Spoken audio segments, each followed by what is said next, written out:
ভোরবেলায় সূর্য উদয়, পাখির ডাক, গ্রামের মেঠো পথ, এর সাথে সাথে বাংলার লোকসংস্কৃতি ভান্ডার যে উৎসব জীবন বিশ্বাস আর মঙ্গল কামনার সাথে মিশে আছে তা হচ্ছে ভাদ্র মাসের জিতু অষ্টমী। আজ আমরা জয়নন্দ বাজারের এই জিতু অষ্টমী উপভোগ করব, যা শুরু হবে অষ্টমীর ভোর থেকে নবমীর পরের দিন ভোর পর্যন্ত। পুরো ভিডিওটি আশা রাখি আপনারা আমাদের সাথে থাকবেন। ভোরবেলায় এইভাবে তারা নদী বা পুকুরে যাচ্ছে স্নান করতে, করে নতুন কাপড় পরে উপোস শুরু করবে, ভাঙবে হলো নবমীতে। পুরো ভিডিওটি আমরা আপনাদেরকে দেখানোর চেষ্টা করব, আশা রাখি অনেক ভালো লাগবে এবং অনেক সুন্দর লাগবে, যা হয়তোবা আপনি কখনো দেখেননি। যদি নতুন হয়ে থাকেন তাহলে অবশ্যই একটি লাইক, কমেন্ট এবং সাবস্ক্রাইব আশা রাখি। এভাবে নারকেল নিয়ে সকলেই পুজোর বাড়িতে মানে জিতুয়ার অনুষ্ঠানে প্রবেশ করছে। এটা কিন্তু অষ্টমীর দিন ভোরবেলা। ট্রাভেল উইথ শফিকুল আজ নিয়ে চলছে এক অদেখা দুনিয়ায়। আমরা যাব হিন্দু ধর্মাবলম্বীদের জিতুয়া উৎসবে। আমরা আজ জিতুয়া উৎসব দেখবো আমার এই ভাইস্তা পঙ্কজের বাসায়। আমার সাথে আছে রূপম ও জলিল। কইটা জলিল? হ্যাঁ, পুরো ভিডিওটা আমাদের সাথে থাকবেন। অনেক অনেক ভালো লাগবে, অনেক অজানা জিনিস আমরা তুলে ধরবো আমাদের এই ভিডিওতে। পুরো ভিডিওটি আপনাদের দেখার অনুরোধ রইল।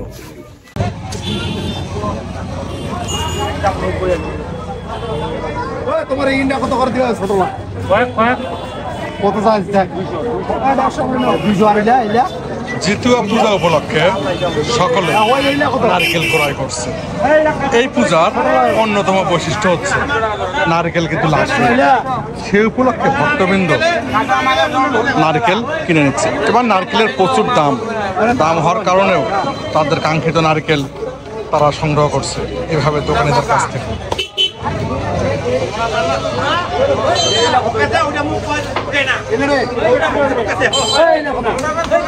যার যতটুকু সামর্থ্য সেভাবে না, যতটুকু প্রয়োজন না, যে কয়টা নারকেল লাগবে ঠিক সে কয়টা নারকেলই তাদেরকে কিনতে হচ্ছে এই পূজা উপলক্ষে।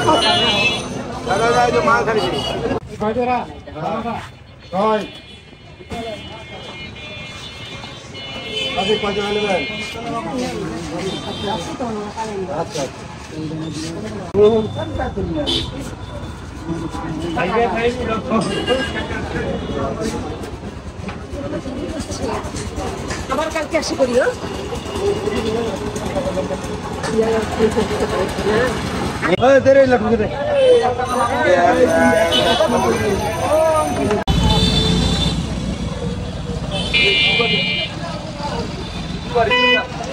লক্ষ্যে এভাবে অটোতে করে সবাই সবার গন্তব্যের দিকে চলে যাচ্ছে।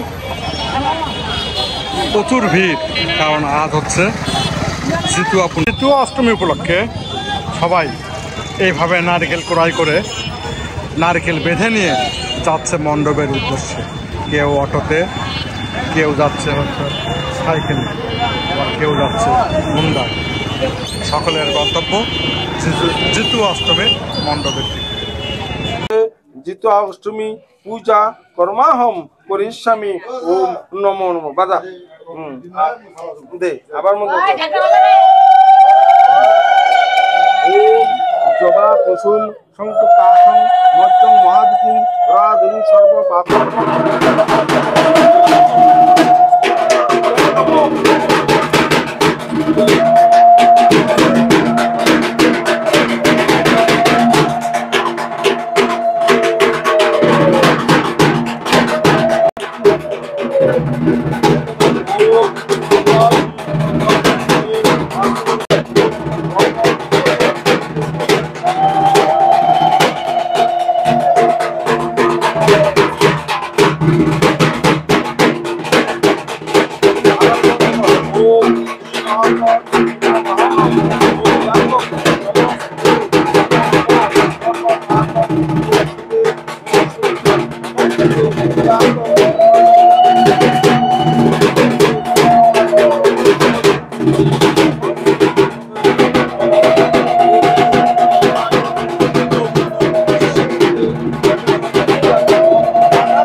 আবার মন্ত্র কর ওখানে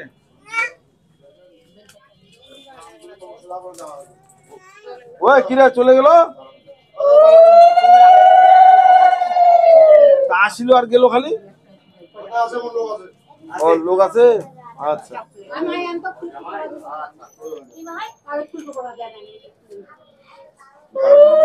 তুই যা মোহ পালাছো চিন্তা কর না চিন্তা কর না মোহ পালাছো আচ্ছা এখন মন্ত্র কয় আবার ওম নমো শিবায় শান্ত্রায় কারণ হতবে নিয়োদয়ামি চাত্ত নয়ম তং গতি পরমেশ্বর শিবায় নমস্তুতে নমো নমো ওম একদন্তং মহাকায়ং লম্বোদরং গজাননং বিঘ্নং বিনানাশং দেবহরম্বং উন্মাহং মাহরম গণেশায় নমস্তুতে নমো নমো আবার মন্ত্র ওম বিশ্বরূপস্য হজ্জাসি পদ্মে লয়ে সপত্র পাহি পায় মহালক্ষ্মী নমস্তুতে নমো নমো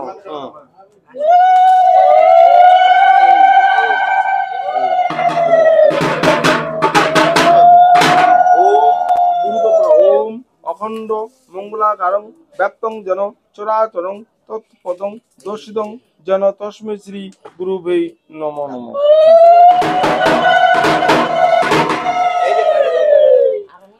না হয়েছে এটা একমাত্র ছেলে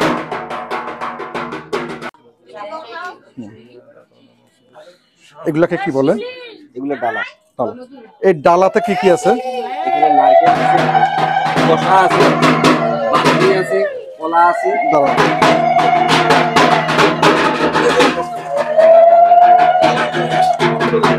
ডালাতে আছে আপনার নারকেল আছে তুষার আছে কলা আছে পান সুপারি আছে শসা আছে আর উপরে কলা পাতা ঢাকা দেওয়া আছে এখানে শাপলা ফুল আছে আরো ফলমূল আছে কলস আছে ছোট কলস আছে ডালা এখানে মোটামুটি 1 2 3 4 5 6 7 8 9 10 11টা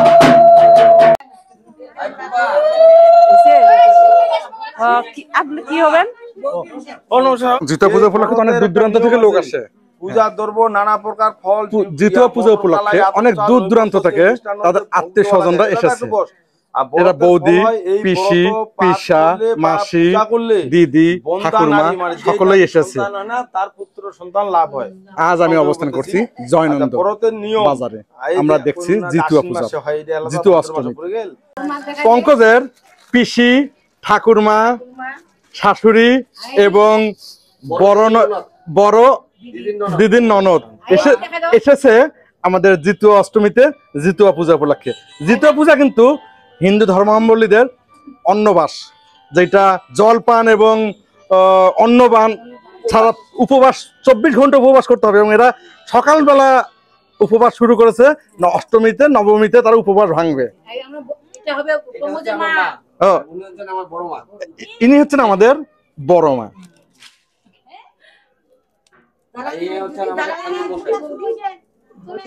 আর আমাদের পুরোহিত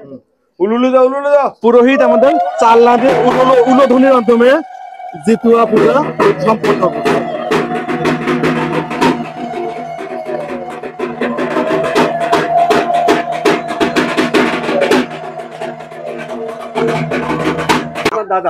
দাদা সম্পর্কে কাকু আবার এক সম্পর্কে পিসা।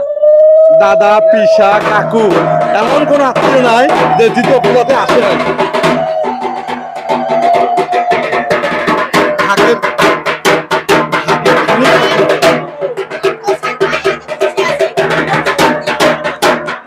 উপবাস রয়েছেন। পঙ্কজ হাস্তার মা সকালবেলা অষ্টমী তিথির সকালবেলা পুকুর অথবা নদীতে স্নান করে নতুন কাপড় পরে উপবাস শুরু করেছে। নবমী তিথিতে সূর্য ওঠার সাথে সাথে তার উপোস ভাঙবে এবং পূজা সম্পাদন করবেন। এই হচ্ছে জিতুয়া অষ্টমী। জিতুয়া অষ্টমী হলো ছেলে মেয়েদের মঙ্গল কামনায়। একটা মা কত কষ্ট করে ছেলে মেয়েদের মঙ্গল কামনা করে, এই পূজা না দেখলে কিন্তু বোঝা যাবে না। কি পুরোহিত মশাই?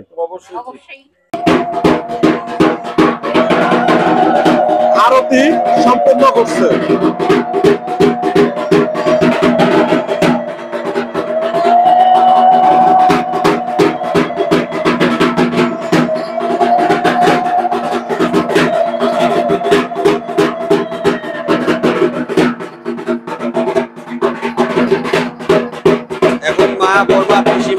মিলে মা মনসার আরতি সম্পন্ন করছে।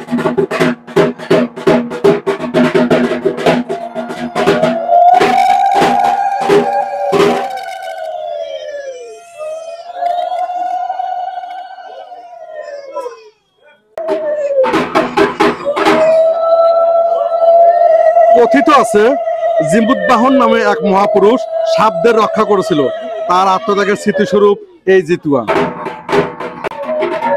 আর আমরা সে থেকে বিশ্বাস করে উপবাস করি সন্তানরা যাতে নিরাপদ থাকে।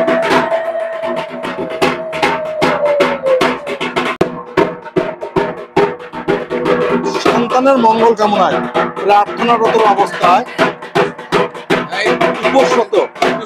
উপোস করেছেন 24 ঘন্টা।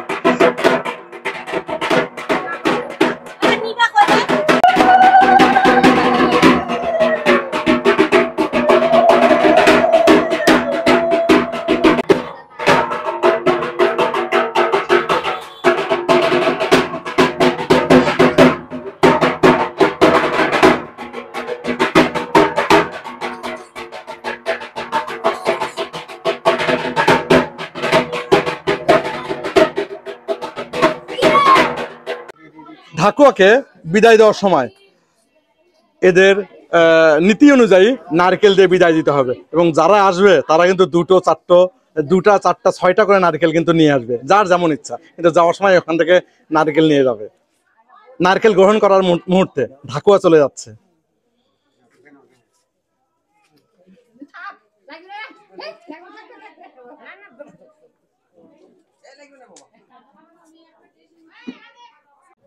ঢাকের তালে তালে এই ছোট মেয়ে দুটি জিতুয়া পূজায় নাচবে।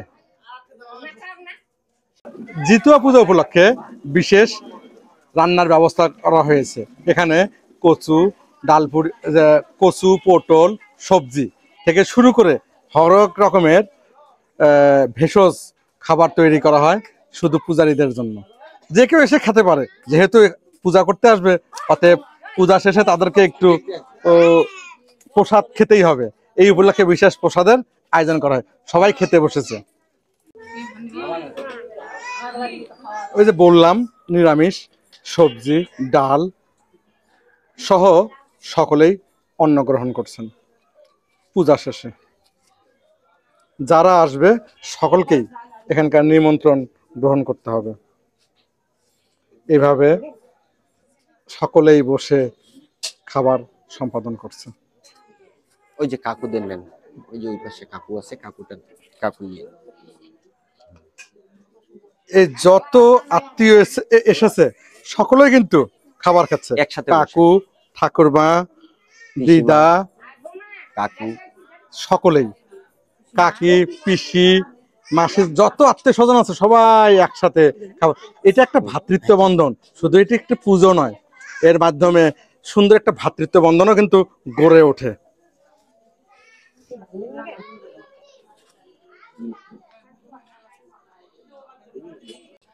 জিতুয়ার বিশেষত্ব হলো মায়েদের উপবাস। তারা 24 ঘন্টায় অন্ন জল ত্যাগ করে কেবল সন্তানের মঙ্গল কামনায় উপোস কামনা করেন। অষ্টমীর দিনে ভোরে নদী বা পুকুরে স্নান করে নতুন শাড়ি পরে উপোস শুরু করেন। সন্ধ্যায় পূজা আর নবমীতে উপোস ভঙ্গ করে। আমরা একটু শুনি, পঙ্কজ দা আর মা আজ উপোস গ্রহণ করেছে, তার মুখ থেকেই শুনি এই কাহিনীগুলা কেমন। আপনারা কখন উপোস শুরু করছেন? সকাল থেকে। সকাল থেকে। আর উপোস ভাঙবেন কখন? কালকে ভাঙবো। কালকে। এর মধ্যে কিছুই খাবেন না? না, এর মধ্যে শুধু সন্তানদের মঙ্গল প্রার্থনা করবেন, শুধু সন্তানদের মঙ্গল প্রার্থনা। একটু দুধ কলা টলা খাবো। মানে নিরামিষ। নিরামিষ, শুধু নিরামিষ। হ্যাঁ, এখানে কি শুধু একজনই থাকে না সকলেই থাকে? আসলে এখন ওই ছেলে বৌমা ওইলা খাবে, এখন আমিও থাকবো। ও, শুধু একজন। একজনকে বিশহরি আছে, বিশহরি সকালবেলা ভাসাবো, তারপর ও বিরহীটা সকালবেলা ভাসাই দিবেন, পূজা উঠাবো ইয়া করিয়া, তারপর ও মানে ঠাকুরকে সকালবেলা নদীতে ভাসাই দিয়ে তারপরে আপনার উপোস ভাঙবেন। হ্যাঁ, যেখান থেকে মা মনসার বিরহীটা নিয়ে এসেছে আমার মনে হয় সেখানে আবার বিসর্জন করার পরই তার উপোসটা ভাঙবে। এই হচ্ছে কিন্তু জিতুয়া পূজার বৈশিষ্ট্য। আজকে আমাদের পূজা মণ্ডপে আমাদের চাচি হবেন, আমার দাদি, হ্যাঁ আমাদের বৌদি উপোস গ্রহণ করছে, পুরা 24 ঘন্টা উপোস থাকবে। নারকেল নিয়ে, এই যে নারকেল নিয়ে এসেছে, নারকেল হাতে নিয়ে জিতুয়া উৎসবে কিন্তু আসতে হয়, সবাইকে কিন্তু এই নারকেল নিয়েই আসতে হবে।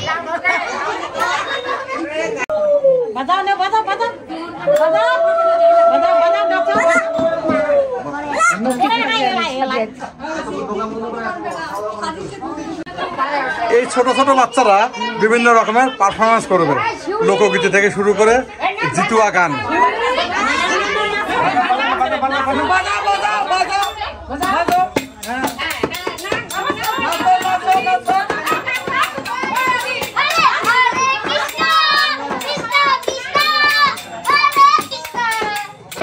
জিতুয়া পুজো উপলক্ষে কৃষ্ণ সেজে এক ভক্ত চলে এসেছে জিতুয়া পূজার গান গেতে।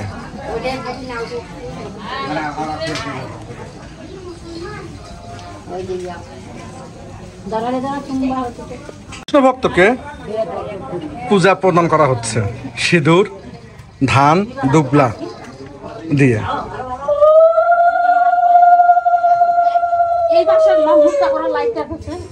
মুখটা এদিকে করো।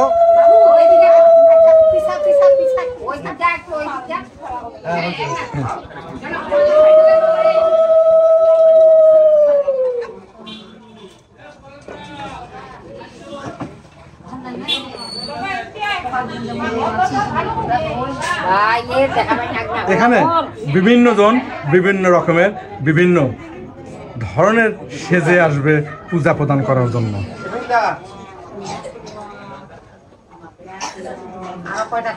পূজা প্রদান করার পরে এভাবে নারকেল দিয়ে তাকে বিদায় জানানো হলো।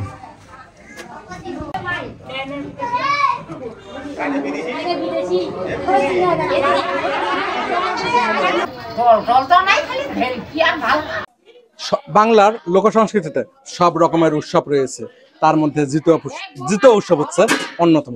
জিতুয়া উৎসব জিতুয়া অষ্টমী তিথিতে সম্পাদন করা হয়। এখন আমরা পঙ্কজদার কাছ থেকে একটু জিতুয়া পূজা সম্পর্কে শুনে নেই, কেন এই পূজাটি করা হয় এবং কাদের উদ্দেশ্যে করা হয়। সকলকে আমার নমস্কার নেবেন, প্রণাম গ্রহণ করবেন। মা মনসার কৃপায় আমি ছোট্ট করে যা পারি, মা জিব্বাহান ঠাকুরের কি বলে যে আমি ছোট্ট করে আমার যতটুকু সাধ্য আমি ঠিক সেভাবেই মার পুজোটুকু করার চেষ্টা করছি। আর এই পুজোর সারানোর পেছনে আমার মার হাত রয়েছে, তিনি অনেক সাহায্য সহযোগিতা করছে। আমার পাড়া প্রতিবেশীরা রয়েছে, আমার বর্মা রয়েছে। আর কি বলে যে এই জিতাষ্টমীর উদ্দেশ্য হচ্ছে কি বলে যে আমার সন্তানের জন্য, আমার সন্তানের মঙ্গল কামনার জন্য আমরা এই কি বলে যে জিতুয়া কিংবা আরেকটা লোকজ ভাষায় যেটা আমরা বলি ডালা পূজা, সেই ডালা পূজা আজকে অনুষ্ঠিত করছি।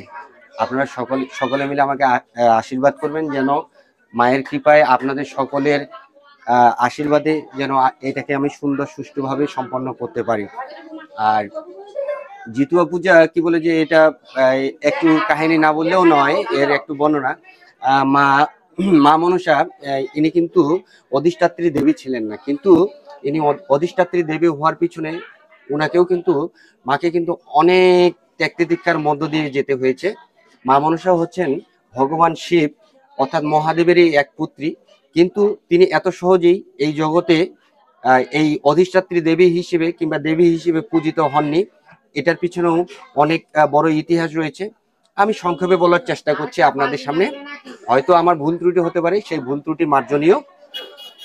মা মনসা যখন সকল দেবদেবী যখন পূজিত হচ্ছেন, কিন্তু মা মনসা যখন পূজিত হচ্ছেন না, তখন মা মনসা তিনারও ইচ্ছা ছিল যে তিনিও এই ইহলোকে কিংবা এই ত্রিজগতে তিনিও পূজিত হবেন। তো এই পূজা পাওয়ার জন্য তাকে অনেক বাধা, অনেক অতিক্রম করতে হয়েছে।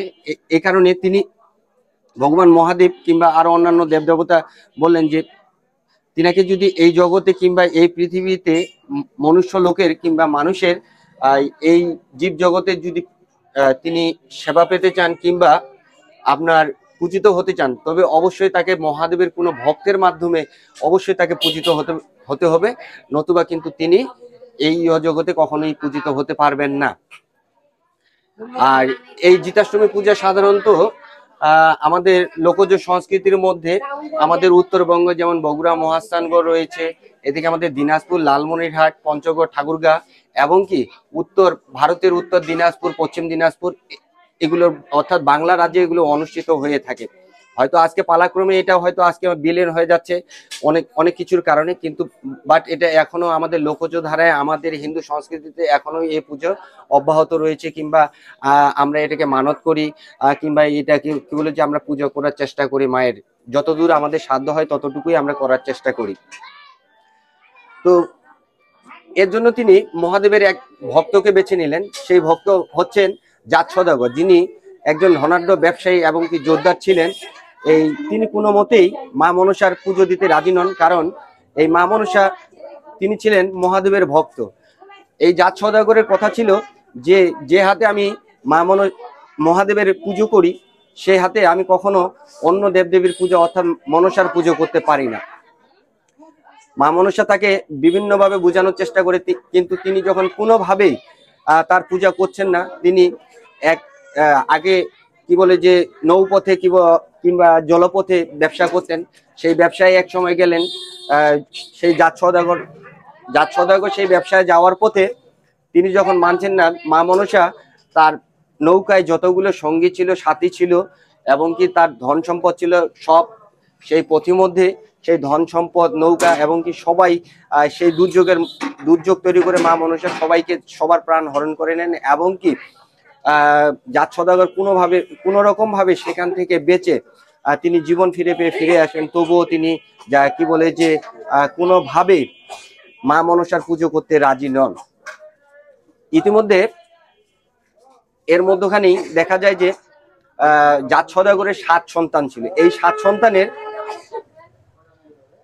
তিনি এক এক করে অহিত করা শুরু করলেন। এমন সময় দেখা গেল জাত সদাগরের ছোট্ট ছেলে, অর্থাৎ জাত সদাগরের যিনি ছোট ছেলে, তার নাম ছিল লক্ষিন্দর। ইনার বিবাহ বন্ধন হয় মা বেহুলার সাথে। এই বিবাহ বন্ধনে আবদ্ধ হওয়ার সময় যখন বিবাহ কোষ্ঠী তার গণনা করা হয়, এই গণনা কোষ্ঠী পাথরে বের হয়ে আসে যে মা বেহুলা অর্থাৎ বেহুলার স্বামী লক্ষিন্দরের সেই বাসর রাতেই তার সর্পদংশনে মৃত্যু রয়েছে।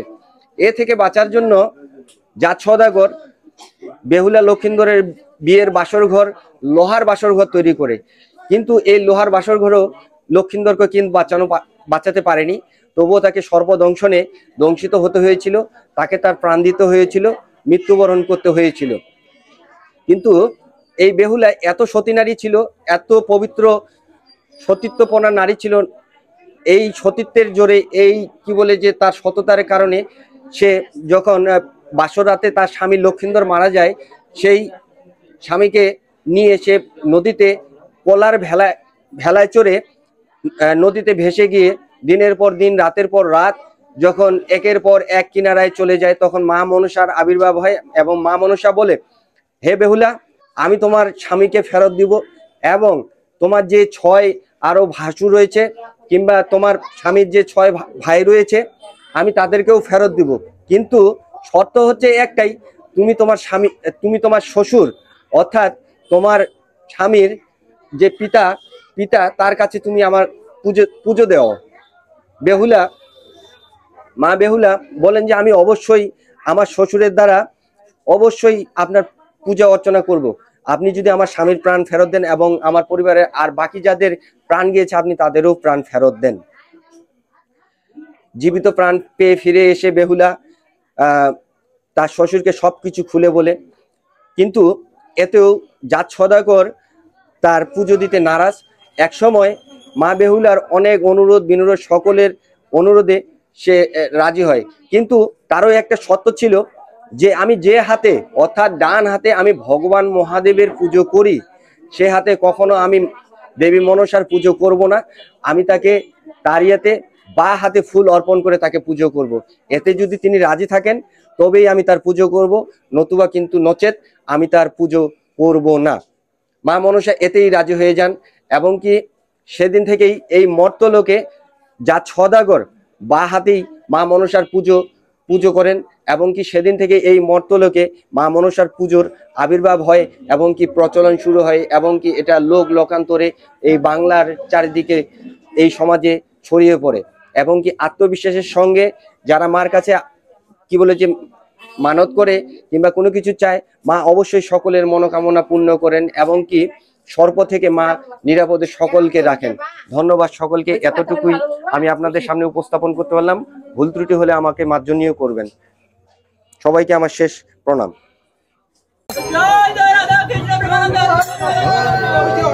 জিতুয়া উৎসবে একটি লোকজ ও সামাজিক উৎসব।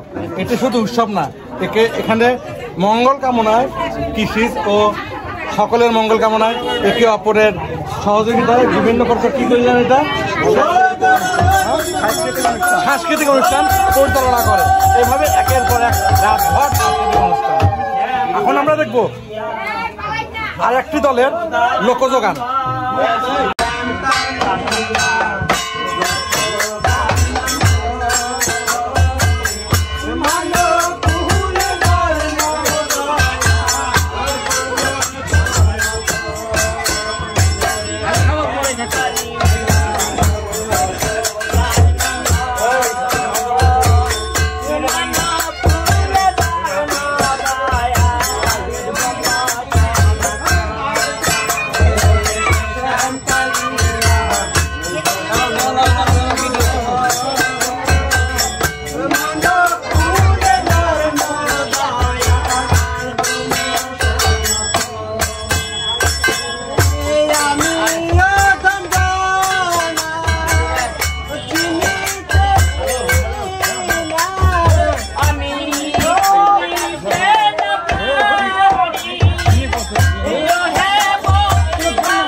রানীবন্দর থেকে এই দলটি এসেছে কাহারোল সীতাকুণ্ডে শুধু দ্বিতীয়তে লোকজ গান পরিবেশন করার জন্য।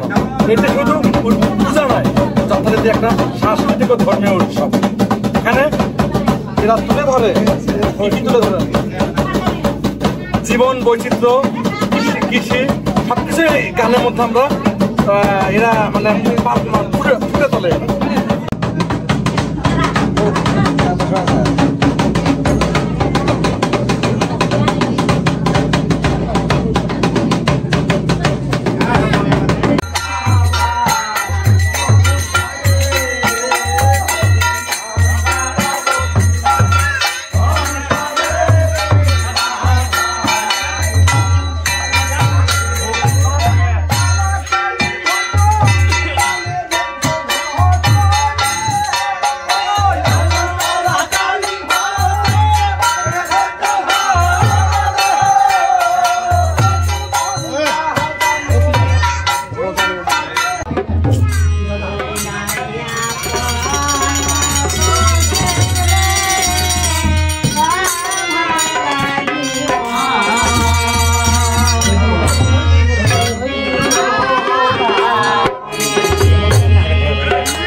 এই দলটি এসেছে আমাদের লোকসঙ্গীত শোনাইছে। এখন আমরা এদের কাছ থেকে একটি লোকসঙ্গীত শুনবো, যেখানে লোকজ গান, প্রকৃতি এবং জীবনের গল্প বলবো। চলুন আমরা একটু শুনে আসি।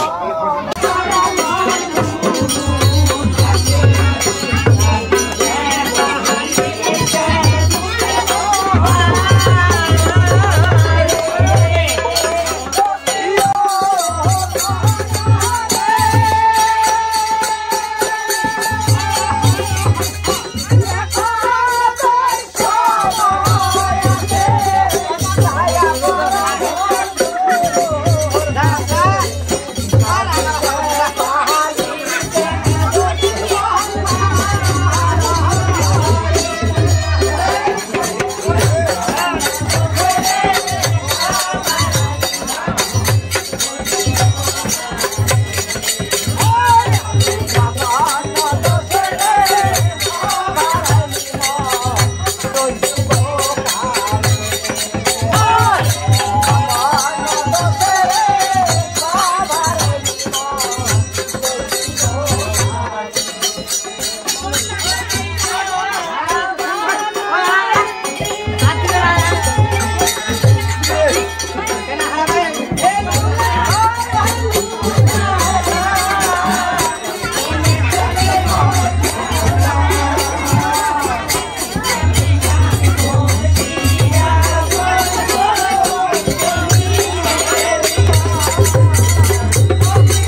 যেগুলা গান আছে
ঢাকুয়াকে প্রণামী স্বরূপ কিছু বকশিস দেওয়া হচ্ছে।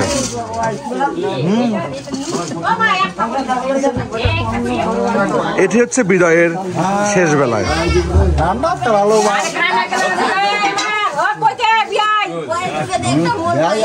বিদায় বেলা আসলে কিন্তু একটু খারাপ লাগে। এতক্ষণ এরা গীতিকাব্য থেকে শুরু করে কীর্তন করলো, তারপরে তারা নারিকেল নিয়ে স্থান ত্যাগ করছে।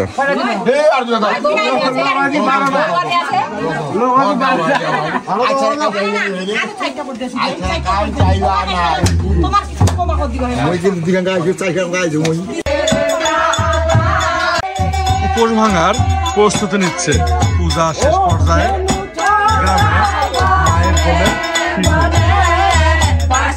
গ্রামের শেষ পর্যায়ে জিতুয়াখালী একটি পূজা মান, এটি শিখায়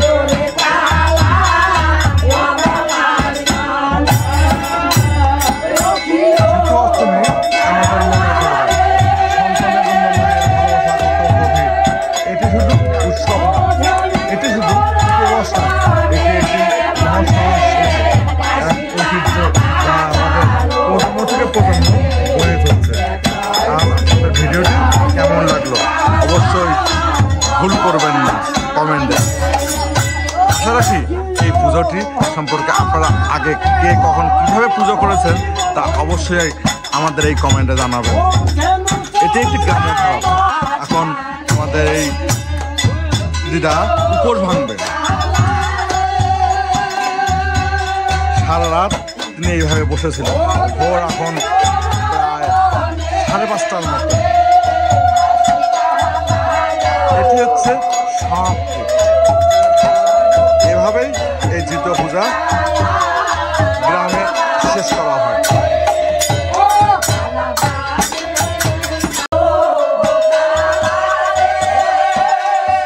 সারা রাত উপোস করে সন্তানের মঙ্গল কামনায় শেষ পর্যায়ে তারা পুজোটা সমাপ্তি করে এবং প্রতিটি দলকে বিদায় দেয়।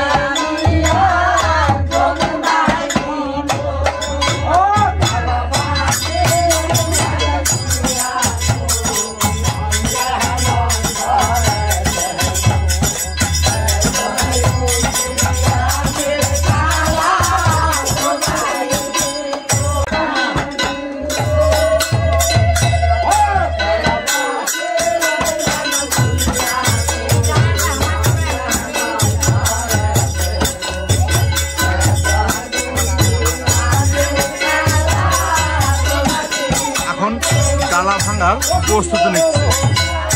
ডালাগুলো প্রথমে ভেঙে আমরা একটু দেখে নেব এটি পূজার শেষ পর্যায়ে।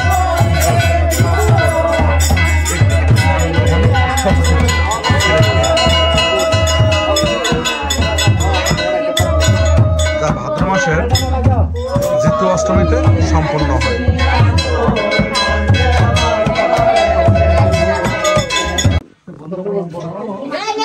ডালাগুলো ভাঙা হচ্ছে।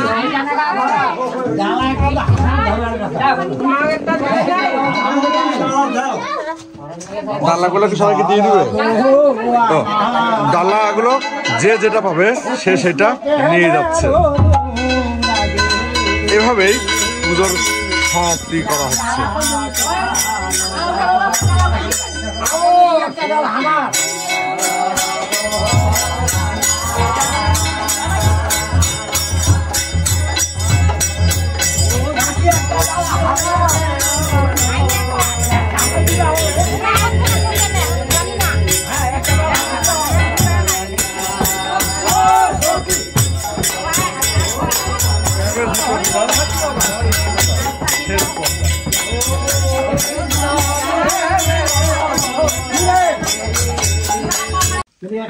ডালাগুলো যার যার মতো নিয়ে যাওয়া হচ্ছে।